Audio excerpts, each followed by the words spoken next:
President Truman made some of the most crucial decisions in American history. He made the difficult decision that ended World War II. He created the Truman Doctrine and the Marshall Plan, the first time in history that the conquerors helped feed the conquered. He expanded Social Security. He desegregated the United States military and promoted men of color to high ranks. He also said, I'm going off script here, so Rebecca, please forgive me, but he also said one of the most difficult decisions he ever made, we all think it was the atomic bomb. And in his words, it was not. His most difficult decision was integrating the military.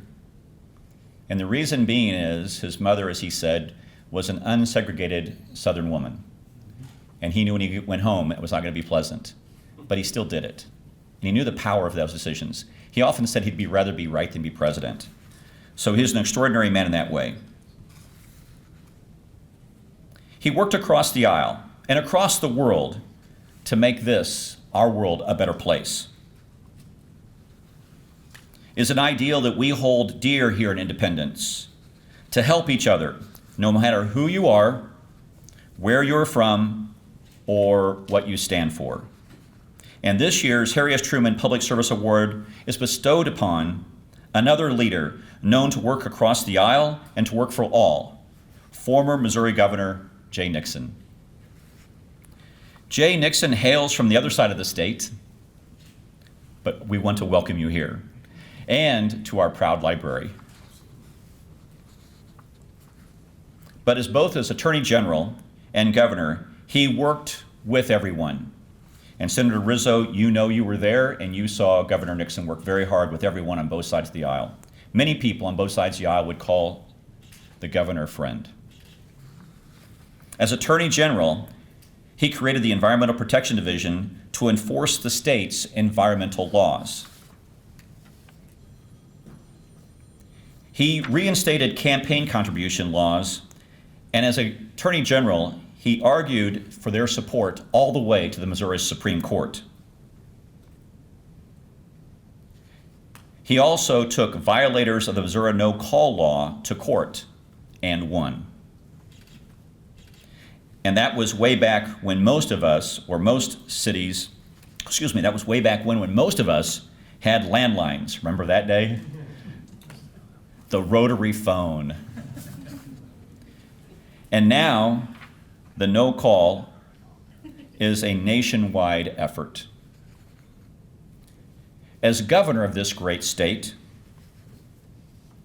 he came into office during the Great Recession, when President Barack Obama won the White House and the Missouri electoral votes went to Senator John McCain.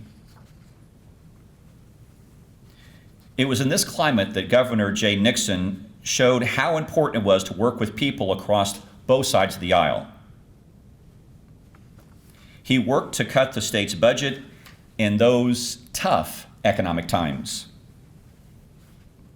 Then in May of 2011, an EF5 tornado devastated the city of Joplin, changing its landscape forever. And the governor was there, showing care, concern, and support to that community when it was most broken. He worked with Republican leaders to expand auto manufacturing in our metro area and in the St. Louis metro area. He worked to expand health care coverage to children all over the state of Missouri. He appointed more than 150 judges of both political parties. Now, years after leaving elected office, Jay Nixon, much like Harry Truman, enjoys the simpler life. We recognize Governor Nixon not only for his office that he held, nor the service he provided to the public, but for the way he did both. He worked with both Democrats and Republicans for the good of all, and which above all was a characteristic of Harry Truman. I've always found it extraordinary. I'm going off script here again, so Rebecca, please forgive me. But Harry Truman produced 13 reports when he was head of the Truman Committee, and all of them were unanimously signed. That's an extraordinary accomplishment. And Governor Nixon, you worked like that too. Governor Nixon joins the ranks of Jimmy Carter, Bill Clinton, Bob Dole, John McCain, and Coretta Scott King in receiving this honor from Harry Truman's hometown. Because this award is given in public servants who are dedicated to honesty, and Governor Nixon is a friend to all. And so it is with my profound honor and privilege to bestow the 50th Harry S. Truman Public Service Award to you, Governor Nixon.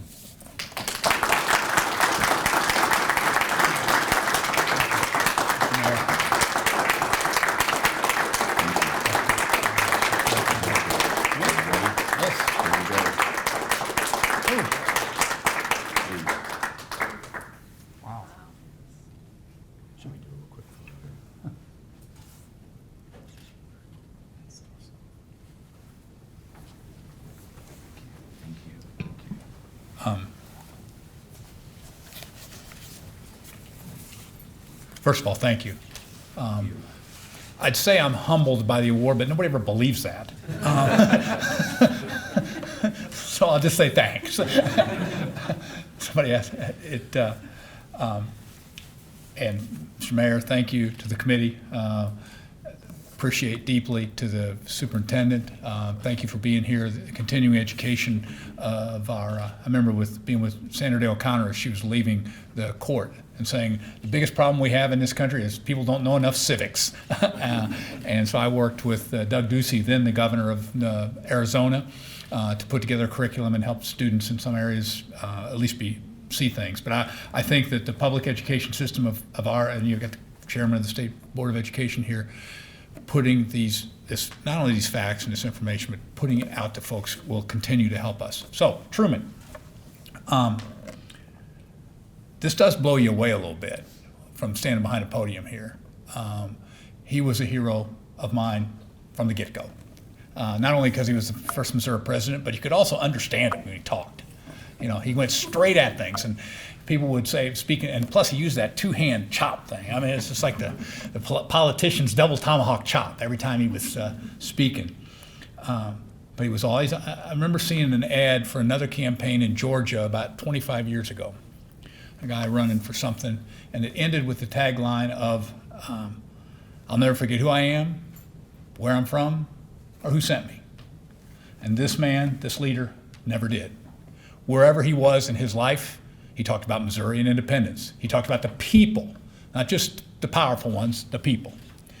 And I think Harry Truman reflects people that in public office represent people from the bottom to the top, from the middle, and everything else. People didn't feel an agenda with him and about trying to get something specifically from them. But this is a fellow that is a real example for what can be done.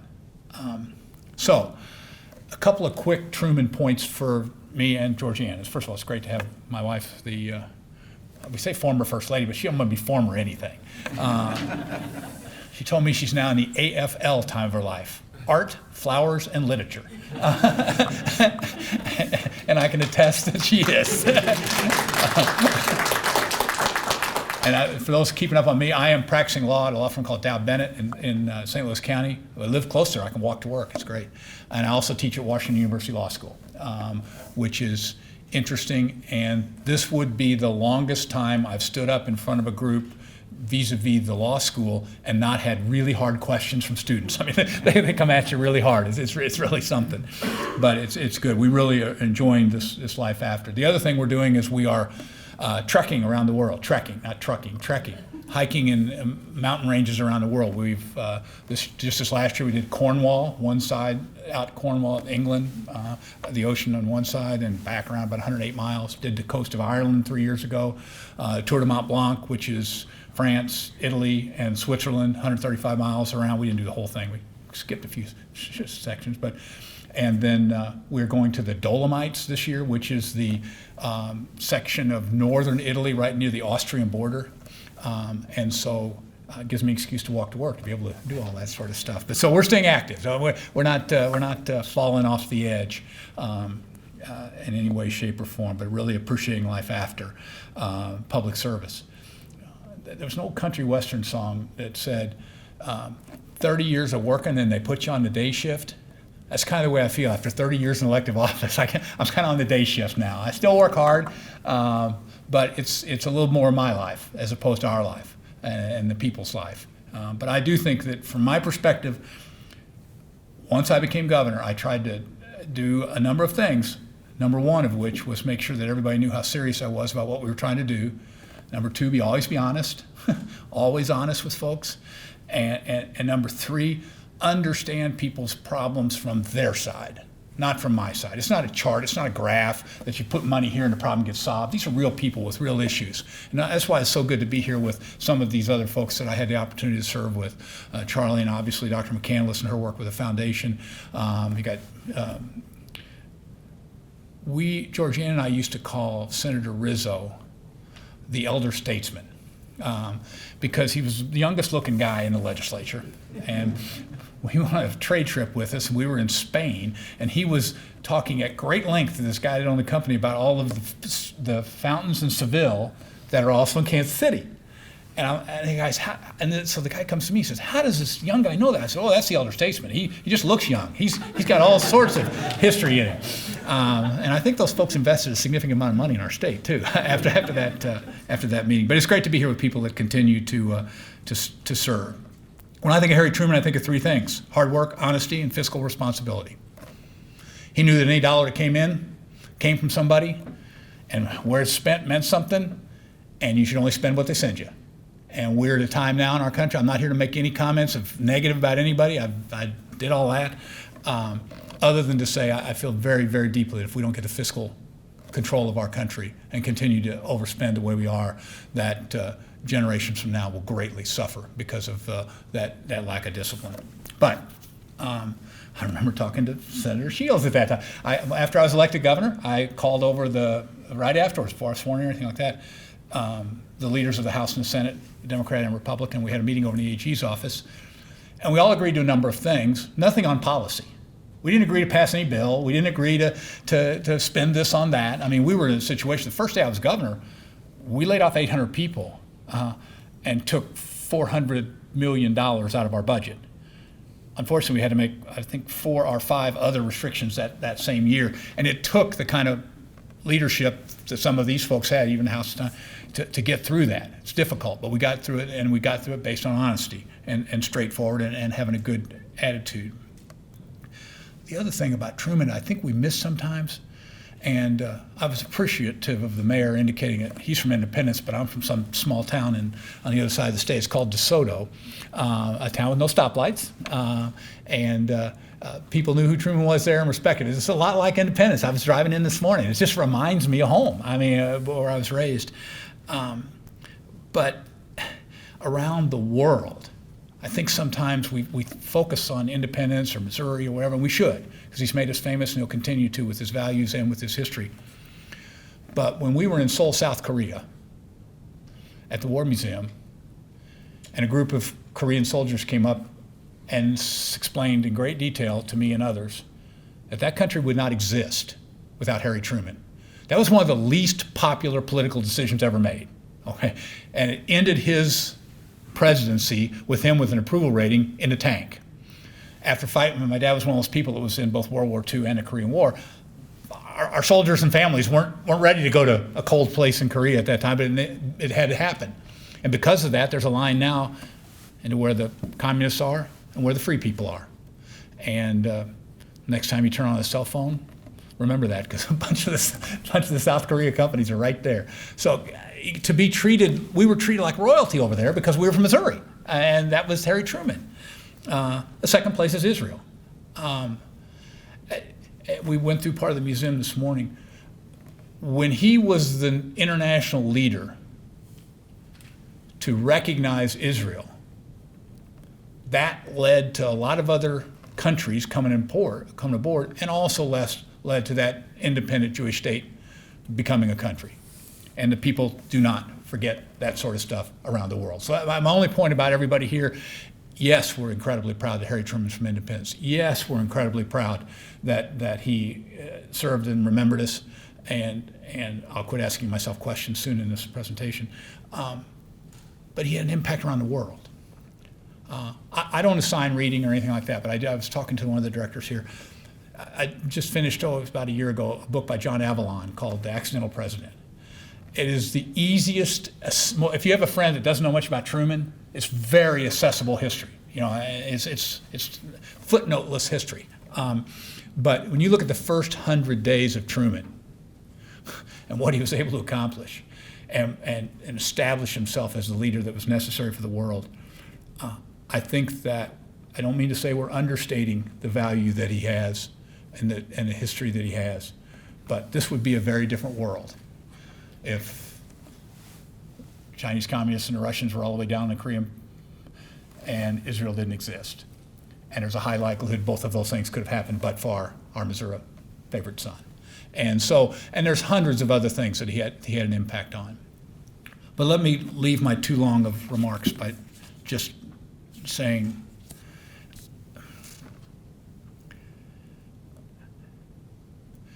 I get up every day trying not to think about yesterday and think instead about tomorrow, because yesterday's come and gone, and there's nothing you can do about it. And tomorrow you're just preparing for. So these sorts of ceremonies are hard for you. As you think about, you're trying to think back in time. I really try not to. But if I was going to give people that either were in public service or thinking about being in public service, a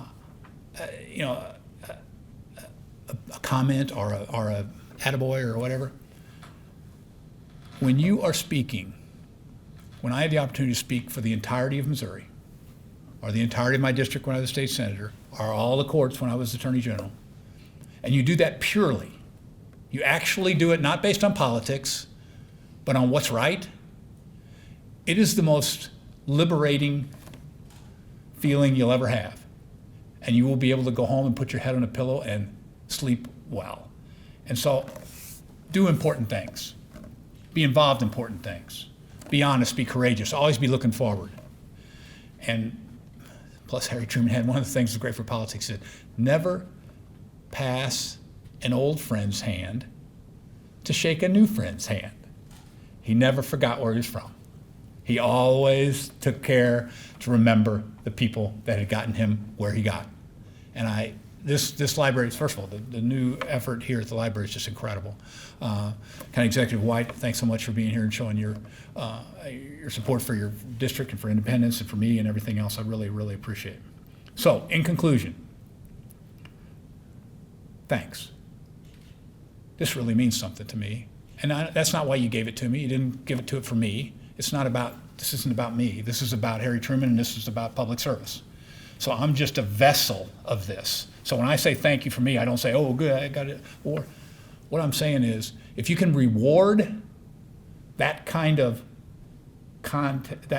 action by noting it even later, being honest, hardworking, fair with the money, straight up to people,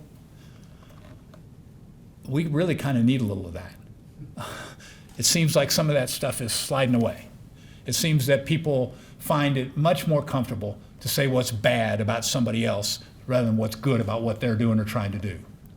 And if we could just make that simple switch, it'd be simple. But I would tell you, these folks I served with, and we had our fights, so I'm not saying we didn't, and I'm sure we, both in front of each other and behind closed doors, although we made most of our fights face up. Because that's the way we were. I mean, if we disagreed, we wanted to know. Everybody wanted to know, and it was business. It wasn't personal. But we have got to get back to a point where people respect public service, respect the people that provide services for us, our schools, our hospitals, our work. And I think we're going to do it. I am very upbeat about where this region and this country is going. So I'll end it on a regional thing. It has never ceased to surprise me how few people of St. Louis come to Kansas City. Our law firm has, I've got about 60 employees. I bet you 2/3 of them have never even been to Kansas City. It's weird. It's very weird. And so I continue to explain to them what a great place it is, how it's growing, how there's all these people there. It's super, super cool. They got the Chiefs now. We only lost 2 teams, so. But I think we're going to stay out of the the third one. I think we're going to stay out of that stuff. So we're a little jealous, although my wife is a huge Chiefs fan. But it doesn't hurt to have a smile. It doesn't hurt to respect other people. And it doesn't hurt to be honest. And if you do those things, we'll all be a little bit more like Harry Truman, and we'll all be a lot more successful. Thank you very much for this.